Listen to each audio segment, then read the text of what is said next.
RVA angai Christus nga kungi tuzui ulen now ulet pate navek piutunga topa khasyang tawin naung semen la lungnop na le tolam na hongtakin cha ta hen tuni pen paska hunni pi ka sagi na sunga ni kigin na ni he abaisa ni pini na Topa Jesu van tunga aka to na poi pi ibola jing takchang ni pini takchang ina eite na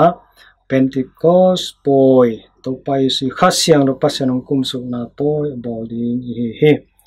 aile tuni kigin ni ai ma bangin tuni aisim lungdam nalai siang tho to ki sign tomchi kat ikop dingin kade hi tuni sim lungdam nalai siang tho pen John the Evangelist akichi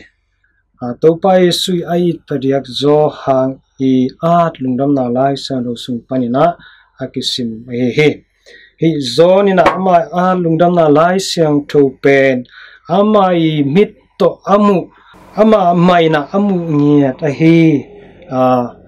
thule late ahi na thu tunina lungdam nalai siang tho sunga ama maina ungen hi Pakitak chiang ina hi amai lungdam nalai siang tho zong pen amai na amu khempeuh apiang thu khempeuh le Topa Jesu sevle bol khempeuh nalamdang khempeuh di hi leng hi leitunga mun kiching zolo di hi china na ken la hi tamanna hi lungdam nalai se pas jonina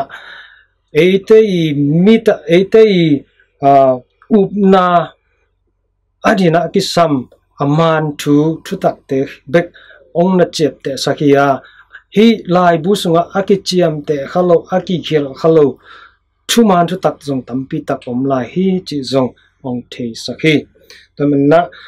ei Catholic Paul pi te na lai siang tho bek chiloina hi lai siang tho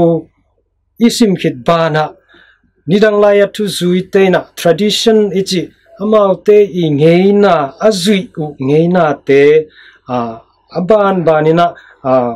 ki zuina kinun tak pi hi to tradition jong Catholic Paul pi na nun tak pi hang chi jong hi mun panina ki thei thei hi aile utena te tuni isim lungdam nalai sang thuna bang honggen nom hiam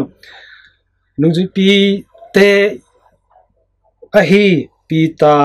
ina hi lungdam nalai sang do at pa ma John I thu tomchikat onggen hi pita ina hi John amu takchang na amawi asia pa hi Topa Jesu kiangah bang nadong se hiam chi le Topa o ama bang chiding ahi hiam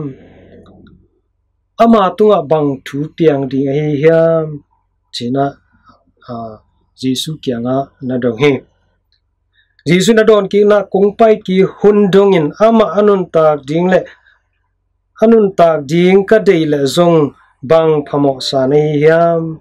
nang na hi le kanung hongzui in china dong ki he chinom na himun santaka pita ina hi anung amai lom pa Topa Jesu nungzui ma ahi John bang thu piang di hiam chi pen amana nangai sun khachit cha se hi na thei nom chit cha se hi ayan Topa Jesu na hi to ki saina na tampi na dong lo hi bangthu piang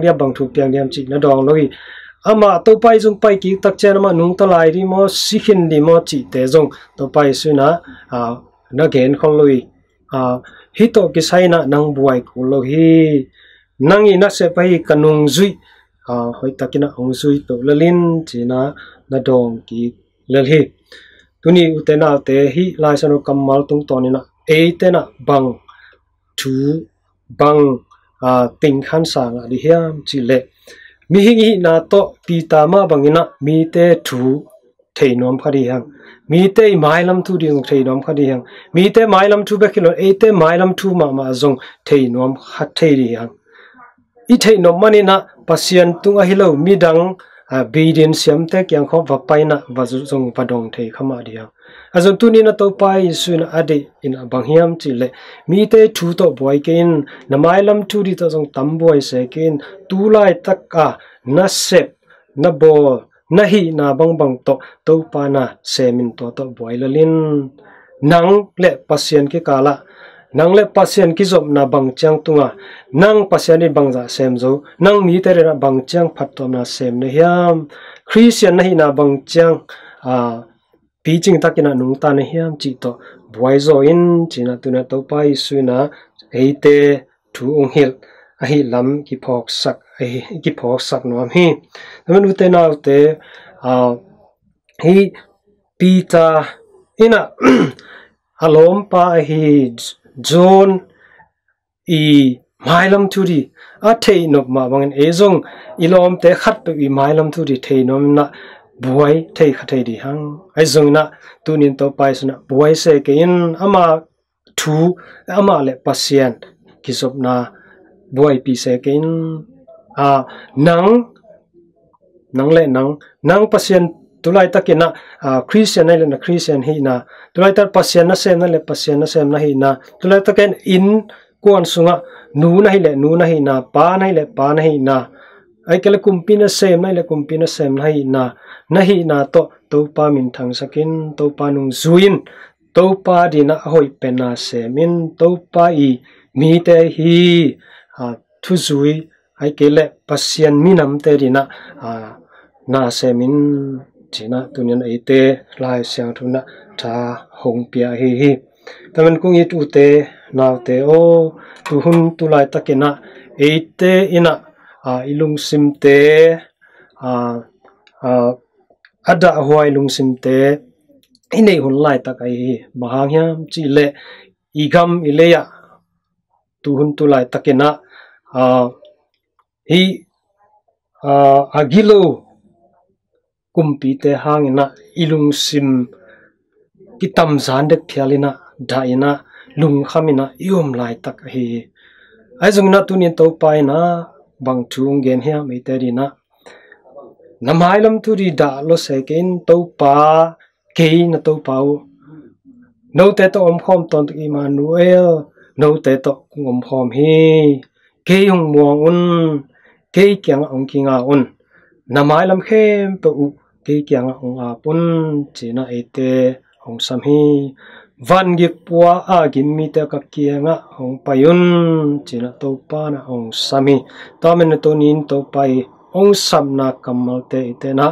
zaina ama kiangah vathum ni ama kiangah vangen ni ama kiang lo ngal imon di dang tuan lo hi amai na lungkham na Vangik te ong so sak te pai amai na imaya ala huai gal te hong nok sak zo pa hi hong zo sak to pa hi tamna ama kiangah kiapin ama kiangah kibuin ama kiangah happy na thupa te ngenin tuni mirang te mailam to abuai pita Topa Jesu na tuhil ma bangin tunin eite zong mirang te thu to tamboi lua seloina eite mailam adi eite ma maina pasien to Topa to ki khomin mailam kal suan na te khem Topa tunga pin tha ala zodin te na han cham ni china hi mun panina tha akite ai hi na vek piu tunga Topa khasyang thawin thakhaw he pi na thupa le akisam thupa he pi na tom te hong bok sukta hen amen.